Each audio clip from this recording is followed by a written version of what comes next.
pas affecté en termes de produits, parce que on a l'exemple de l'immobilier, hein, où on a fait des aides au logement depuis des dizaines d'années, dont toutes les études ont montré qu'elles faisaient simplement monter les prix de l'immobilier. Donc si vous êtes le vendeur... Et vous voyez là où l'économiste dit quelque chose que le consommateur ou le citoyen a du mal à percevoir. Ah oui, mais si vous êtes le vendeur d'un produit subventionné, vous allez récupérer la subvention. Vous saturez la solvabilité de l'acheteur. Hein. Donc il ne faut pas cibler produit, il faut cibler personne, il faut laisser les prix être les prix de marché. Donc c'est à peu près vers ça qu'on se dirige apparemment, donc c'est bien. Et puis on évite le côté paternaliste du on va cibler sur le produit bio soi-disant français. Voilà, de proximité. Faisons un petit peu donc confiance. Simplement, le prix aurait augmenté du montant de la subvention. Ah, mais tu ne vas pas en plus envoyer un ménage modeste acheter ses carottes 3 fois le prix dans la boutique verte et pas pouvoir aller chez Leclerc faire la même chose. Non mais c'est très...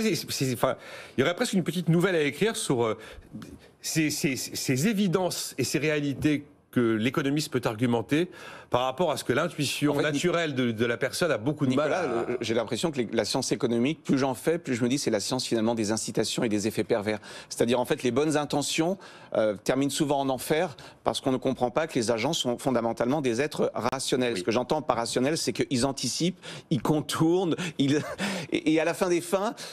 L'homme politique va dire tout ça c'est du détail. Moi j'ai souvent entendu c'est de l'intendance. L'intendance suivra. En fait l'intendance elle suit pas parce qu'à nouveau les agences sont des êtres rationnels. Mais après ça peut être compliqué. Il y a l'exemple des APL, des aides au logement.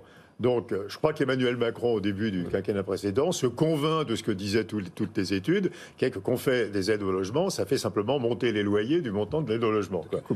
Donc, il coupe les aides au logement. Alors là, l'effet politique est absolument destructeur, hein, et on lui reproche encore les 5 €, alors que fondamentalement, il a raison. Je veux dire, il a fait aussi baisser les loyers de 5 €. Sauf que les appels étaient rentrés dans l'habitude. C'est comme si tu donnais un chèque alimentaire tous les mois. Il faut éviter. Non, mais quand vous avez des routines installées depuis tellement longtemps, tu peux pas revenir en arrière. Et ces routines, on n'a même pas besoin de les faire passer au Parlement pour qu'elles aient force de loi. Regardez ce